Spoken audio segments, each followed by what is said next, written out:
This is SegMetrics Happy Hour Analytics with Keith and Scott. I am Keith Perhac, founder of SegMetrics. I'm Scott Queen. I head up product strategy here at SegMetrics. And what we're drinking today, Scott? I am having a 12-year-old Del Bach Scotch from Tucson, Arizona.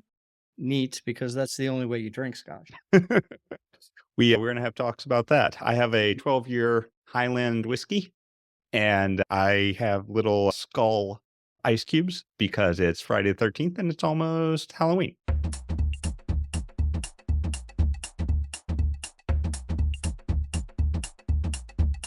All right. What are we talking about today? I think we're talking about marketing attribution and modeling. I think is the topic that I'd like to cover anyway. Just talk about maybe the top 4 or 5 attribution models, when you would use them, when you wouldn't use them, kind of pros and cons between all of them, and go from there. Let's do it. What are our top 4 attribution models? The big ones people know: first click, last click, and what else we got? I'd say linear, Linear. time decay, and probably position based would be the Okay. other 3 that I think we could have some discussions about. Sounds like a planio. Let's go in. Okay. Basic one everyone uses: first touch attribution. When are we using first touch attribution? We are using first touch attribution to figure out what is bringing people to our orbit, to the brand's orbit, to whatever your site is, right? What is bringing people into your ecosystem the first time?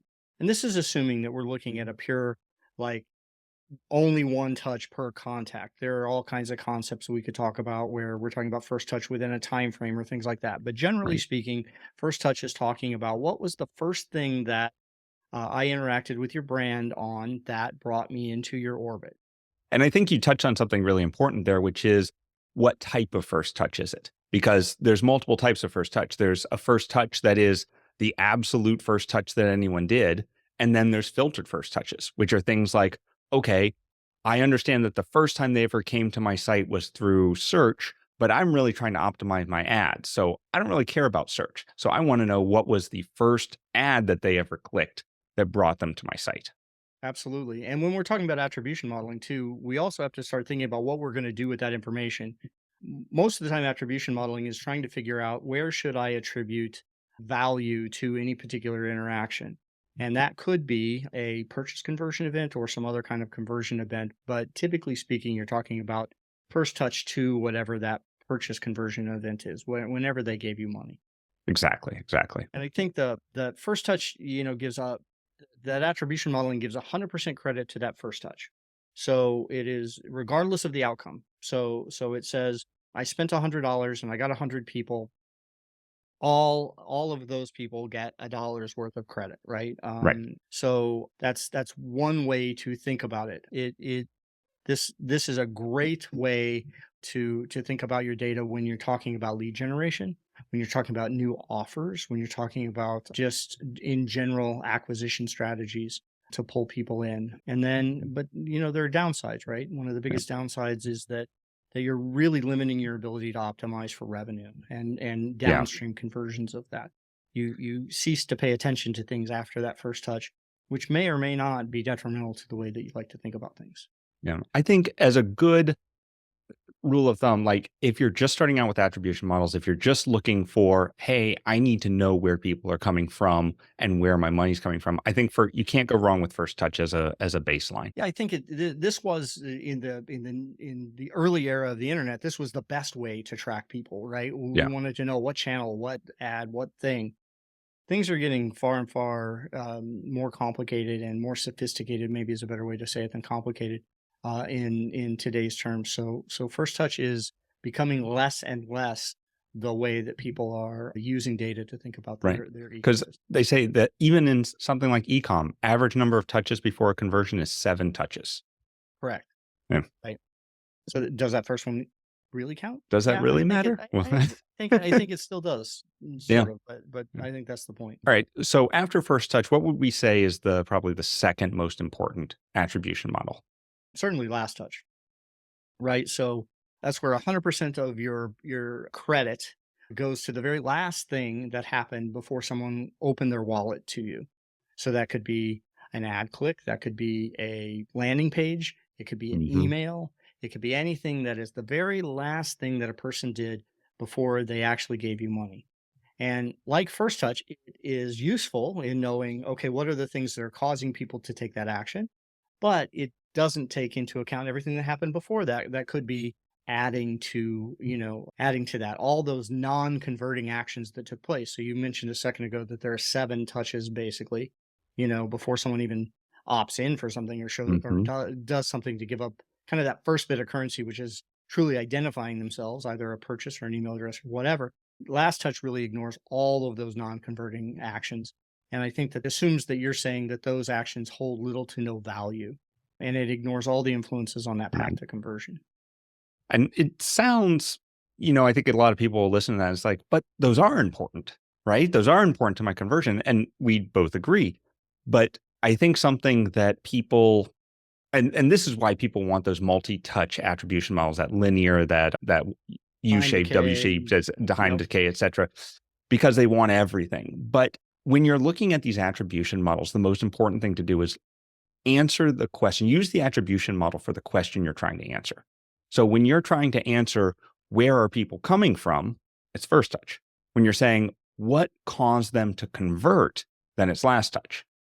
And I know you're going to get into this because you and I both get into this all the time. But with those multi-touch attribution models, the whole conversation really gets muddled as things go on, and it's harder to make a decision about them.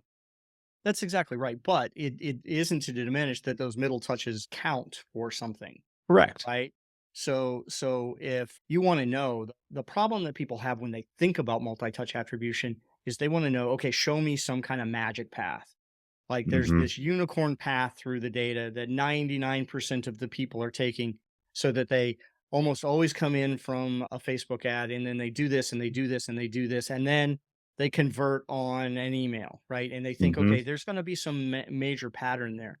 But the data really doesn't prove that out ever, right? Because the way Keith shops and the way Scott shops and the way, other people shop is completely different. So the all of the touches in the middle, some may resonate to you that don't resonate to me. And for the most part, I haven't in my almost 20 years of doing this seen a happy path.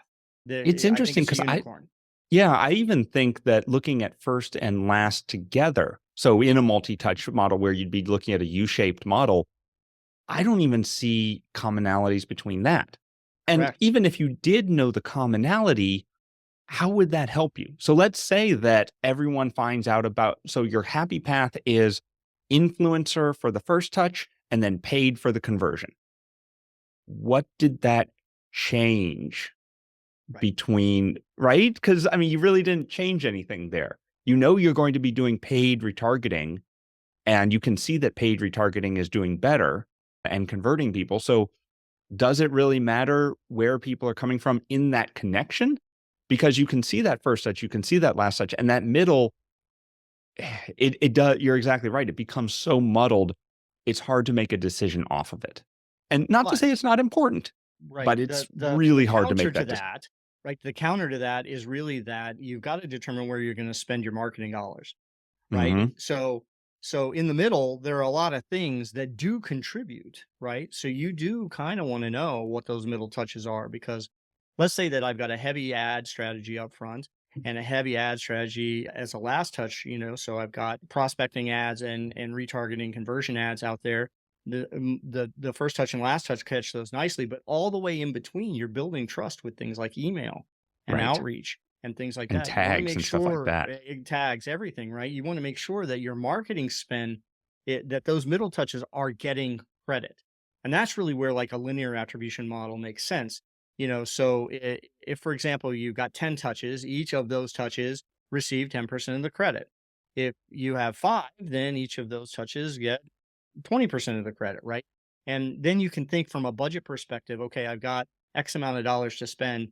I need to allot 20% to this campaign, this email touch, this thing, whatever those things in the middle are. That's one way to think about it. And I think that is the beginning layer of getting into multi-touch attribution that is very, very simple to pay attention to. Yeah, exactly. And I think I fully agree, is that, we always talk about touch points. What are the touch points that people are using? What are those influencers that go in between? I just think it becomes a little unwieldy when we're talking about clicks overall as a middle attribution funnel, right? Yeah. Definitely looking at things like tags and events and things like that. But Lists when or we're deal stages or whatever, right in the middle. Yes. yeah. And I think that it's interesting because I think once you get to a certain scale of number of people coming in, clicking on ads and all that, I think there is a lot to be said about managing that middle of funnel. But it's very similar to split test where if you don't have 1,000 people, 2,000 people going through each of those different happy paths, you're not going to have any significant data.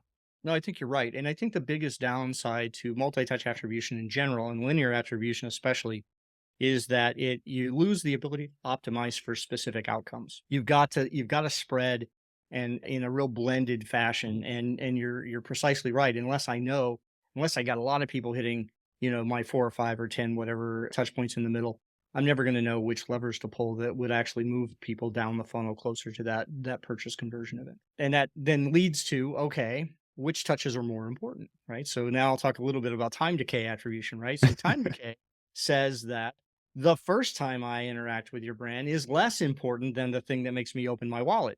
So now you start to spread things from a budget perspective a little differently, and you focus on making sure that you've got highly converting last touch attribution points. Maybe that's heavy up on retargeting ads. Maybe that's really conversion rate optimization on your landing pages, cart optimization, getting your offer really dialed in and correct. And then you spread that attribution down, say, 26%, 23%, 19%, 17%, 15% to the first touch, right? And you get to 100% of your budget that way. That there are some pros to that too. It's really paying attention to focusing on collecting the cash for some Yep. reason. But it also has the same problem that linear does. You can't really figure out exactly which of the touches in the middle to optimize. Right. And this doesn't even get into the aspect of, okay, this is good for e-com, this is good for very specific click to purchase.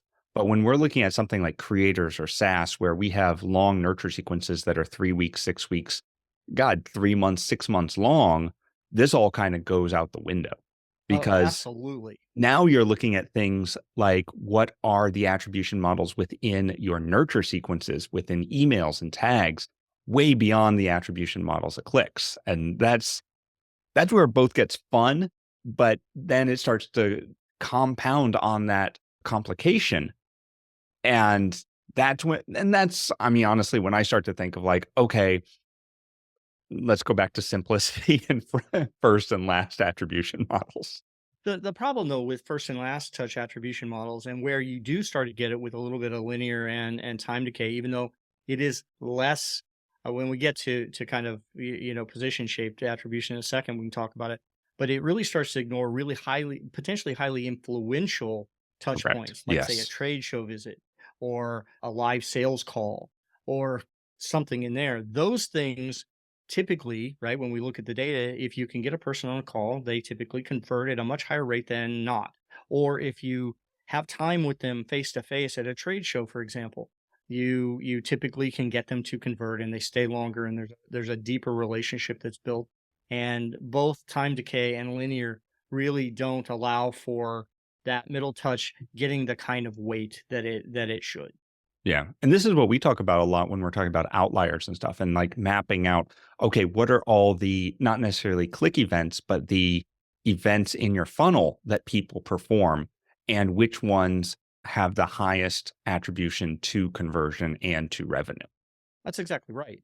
Or even which actions do you want them to take, right? If we talk a little bit about position-based attribution for SegMetrics, I am a big fan of paying attention to a W-shaped attribution model, and Hmm. that's really a position-based attribution model. I want to know where people come from. I want to know what they convert from, but in the middle, I want to know what they opt in for too, right? I want that middle touch. It's a very important touch, and then I can also add weight in middle steps between opt-in and conversion for things like we do for SegMetrics. We pay attention to, do they get on a training call? Do they Hmm. interact with our support team? Do they, all of those types of things then start to matter as well. I think generally, again, attribution modeling is really to figure out where should you spend your budget, right? And position based, in my opinion, you start to define what are those things in position, right? What are the series of events, and then where should I focus things? So, for example, we need more leads. Well, let's focus. Let's put a big portion of the money on first touch. Great. We need more conversions. Let's put a big portion of the money on last touch. In the middle, though, if we know that we've got certain activities, right, that improve things like opt-ins or calls or things like that, start to think about your marketing tactics from a budget perspective and say, okay, I'm getting pretty good leads, I'm getting pretty good conversions, and now in between, let's start optimizing either emails or calls or outbound messages or text messages, whatever those things are, so that I can get people to inch further down that sales cycle for success and track those things, because then it becomes very, very actionable. The downside is that in a position-based modeling, especially if you focus heavily on first and last, is you may disproportionately throw money at the top and at the bottom of the funnel and ignore those really influential things and spend less money in the middle. And we've experienced that in our business, right? We've had this exact conversation in recent months, Many, right? many times. Many times, right? Are we actually paying attention to the things that are sales success measures? Yeah, exactly. Awesome, Scott. Well, as always, thanks so much, and we'll do next time. All right. See you next time. Cheers. Later.